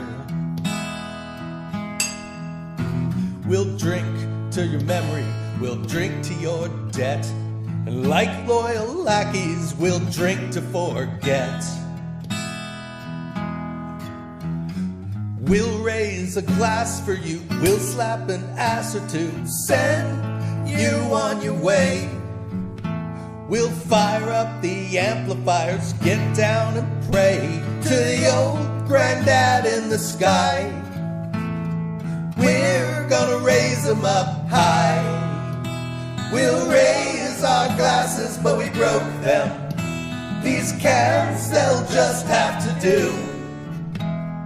We'll poke holes in the bottoms and suck them while thinking of you. So fuck 'em, we're drinking to you.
So is there anything anybody needs to know about Schlong and about Schlong's covers or about Schlong's legacy or about, you know?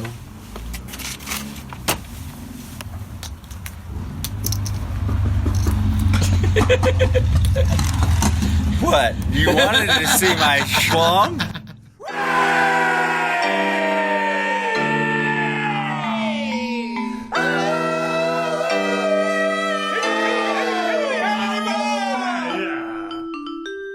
We're Uncas. We're 1/4 of Uncas. You're 1/4 of Uncas, all right. We're Uncas. We're 4/4 of Uncas.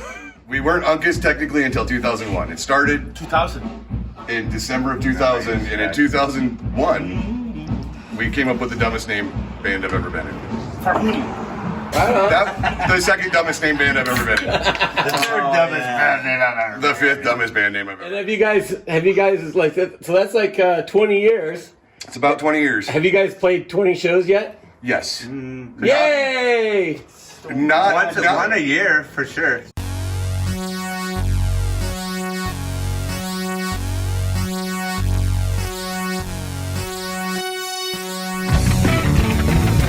What kind of ambitions do you guys have? We were thinking about the moon, but Mars seems more difficult. We were thinking of learning a cover. Yeah, we're gonna be our greatest accomplishment to date has been really going unnoticed in the Bay Area.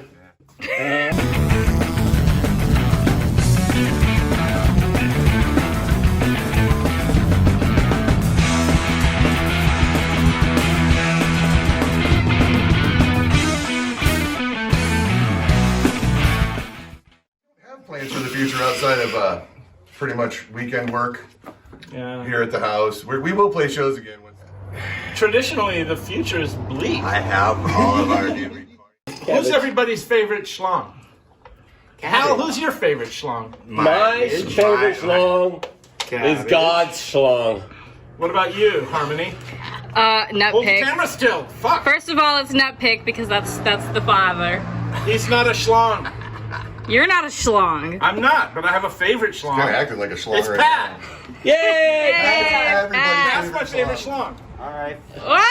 I've been very proud of both of my sons. They have been successful in their own ways.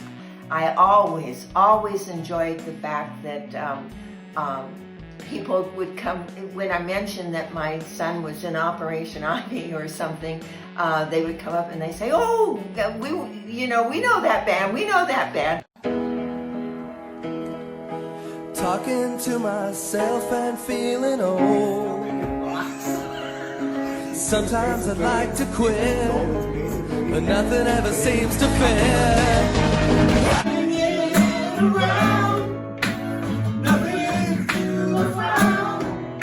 About 2000. Look. You hear that? Your phone is like, "Hey Gavin, you're drunk right now. Try this." Lipton dip chin 1 round about 2000. On this song? Right. Yeah, look. That's what it comes out. Right there. On this songs? Yeah. On disc cogs. Here. Wait, here, Schlong. There it is. Wait, really? What is that? Why does it say Lipton dipshit? This is actually associated with us. That's actually what it comes. Look, lip Yes, what Egyptian around about 2000. I mean, they're talking about. Oh, David Hayes wrote this. Nope, they're not doing that. No need to talk it out. We know what it's all about. Rock it around. Rain at the Mondays always get me.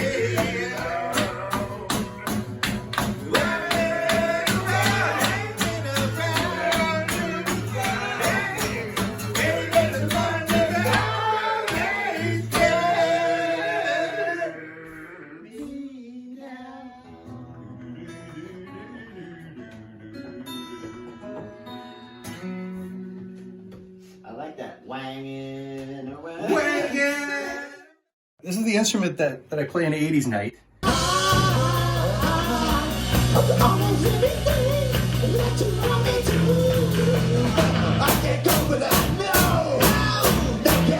I built this little thing out of a scrap of wood and threaded a couple bass strings in here, put a bass pickup on there. There's the out for it. 2 separate circuits. Here are the pickups for this and the out for that. So I could string it to 2 separate amplifiers and it sounds like 2 people are playing. And it's just, you play it like a guitar. These are 2 volume controls, full tone the whole way.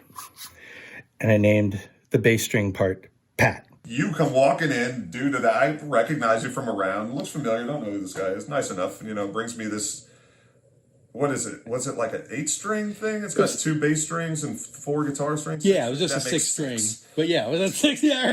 Math is a little off there. So it brings me this 6-string that's got like a pickup underneath, 2 bass strings, and then another pickup underneath, and of course I get to rewire it. That's what I leave it to the... So we're just like chatting, shooting the shit, just talking about all these old bands from back in the day, and just like after a while he just starts like, it's like, wait, this is just oddly familiar. It's like, what band were you in? And you're like, oh, it's in this band called Schlong, and I'm like...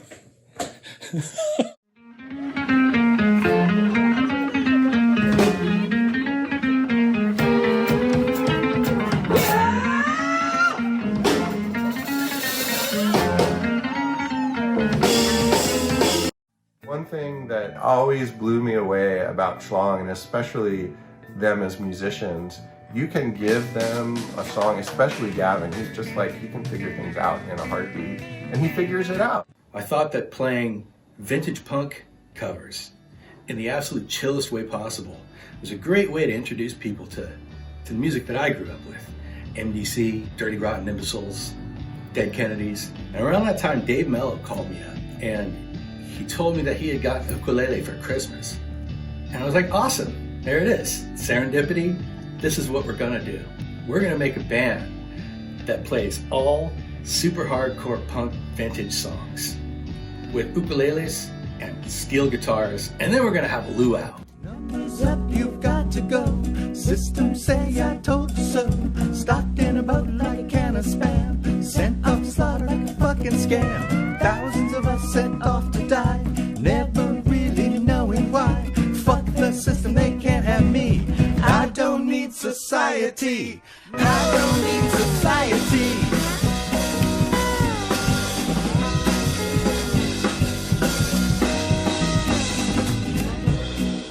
I'm Beth, the singer for Aloha Oi.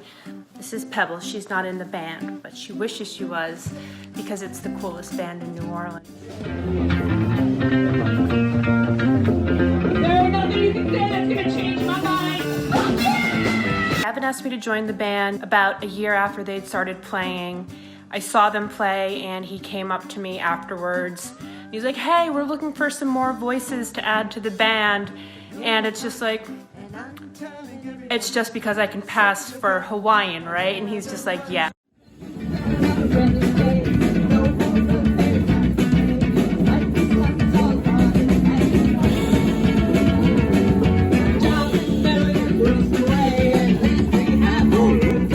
I'll admit I was listening to a lot of Taylor Swift before I joined this band, but now I am well versed in my DRI and my Fang, and of course my Rancid and my Operation Ivy. I love surfing in the city. I love surfing in the city.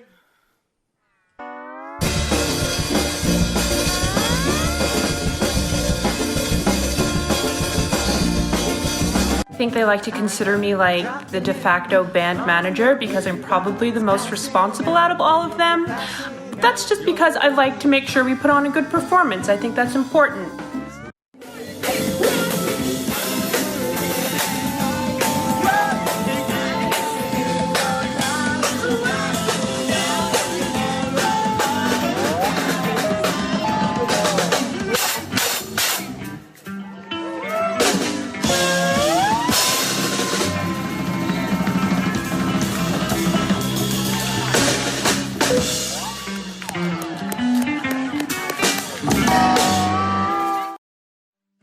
This is what I play in Aloha, Hawaii.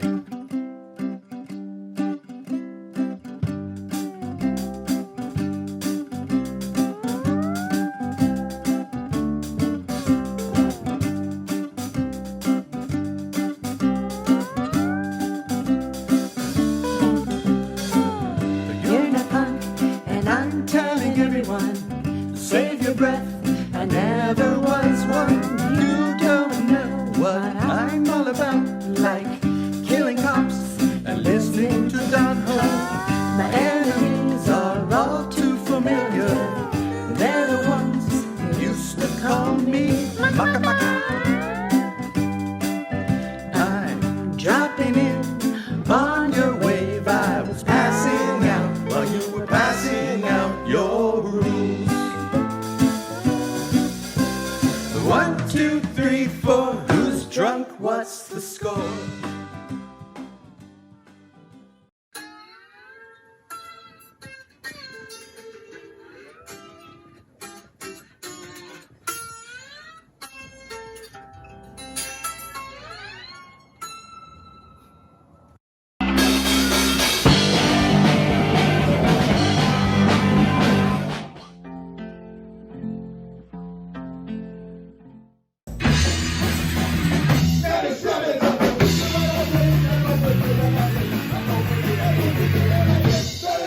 Jew Driver is a ripoff of Screwdriver. Screwdriver was a kind of pub rock band, kind of peers with The Clash in the late 70s in England, and they got sucked into the National Front scene and became white supremacists, and now they're kind of like the holy grail for Nazi skinheads. Screwdriver is the grandfathers of hate rock. We were a bunch of Jewish guys that thought, oh, this would be funny to take Screwdriver's songs that are really racist and hateful and write about things that are part of Jewish culture.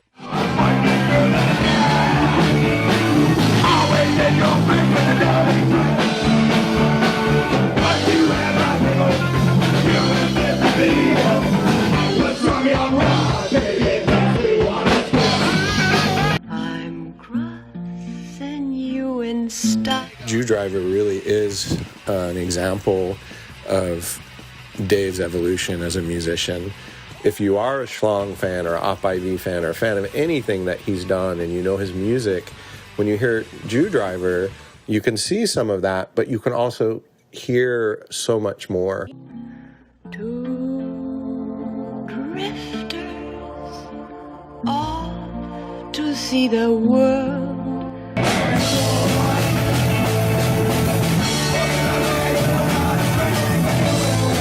Hey kids, I'm Kilgore Gefelta. I'm Ann Frankenstein. I'm Ian Stewartstein. And I'm Max Bagels. And we're Jew Driver.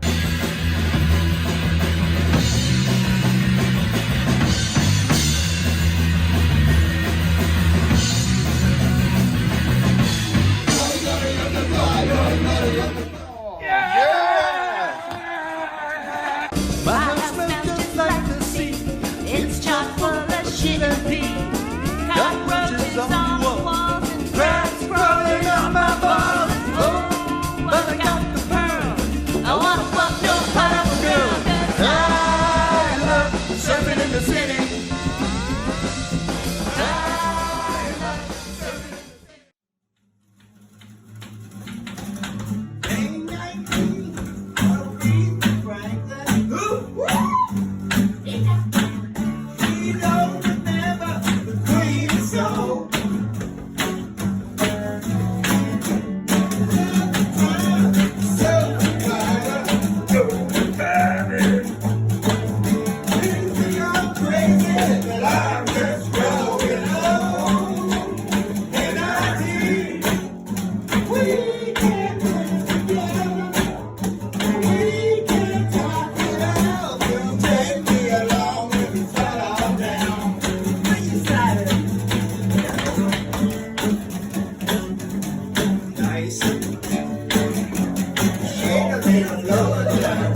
Okay, shh. We're doing an interview here. Quiet. All right, fine. I'll just talk over him.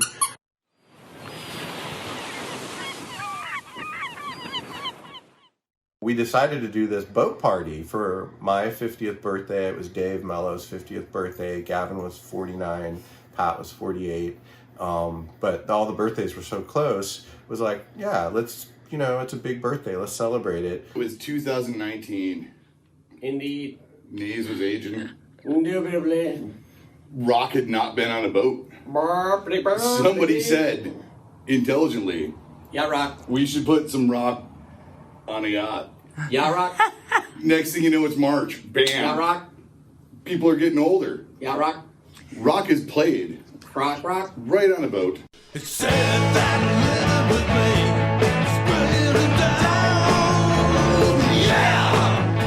But they would never be free when I was around. Yeah.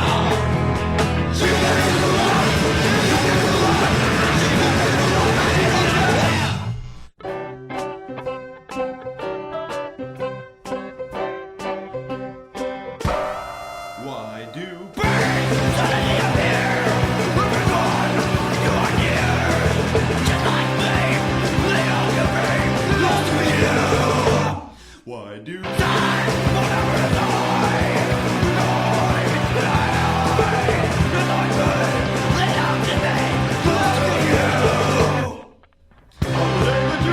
angels got together, decided to eat a dream come true. They sprinkled the nuts in your hair and golden starlight in your eyes of blue. That is why. Just like me, they all can be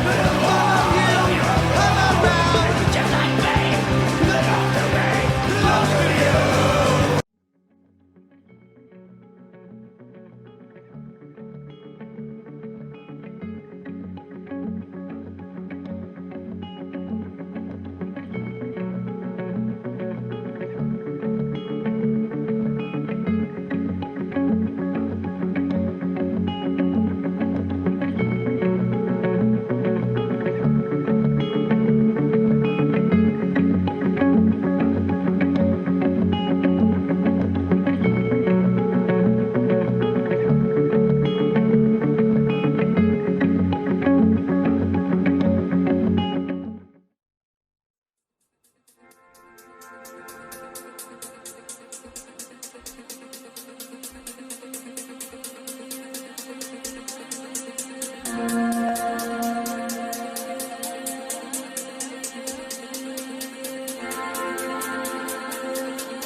On the floating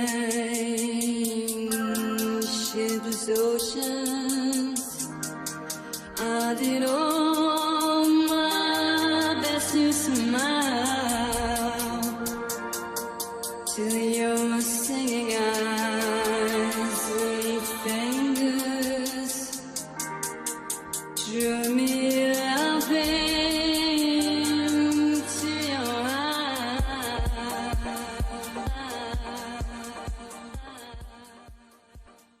If I ever brought a friend to an Elmer show and he is into punk rock or stuff like that, I'd be like, dude, you gotta see Elmer. Because they're punk rockers playing some kick-ass music. You had Jim, and you had the Motherlode dudes, and fucking Job was always up there. The band was tight as shit, and they were having a blast up there. And the crowd was too. The shows were just fun. Everybody was with it at an Elmer show. It was beer and smiles. Just fucking beer and smiles. Yeah, you got some Johnny Cash, but you also got some punk rock, and You just got to have a good time. I loved Elmer, and most of my friends that were into rock and roll also loved Elmer. You didn't have to be a punk rocker to like Elmer. You just had to enjoy the show.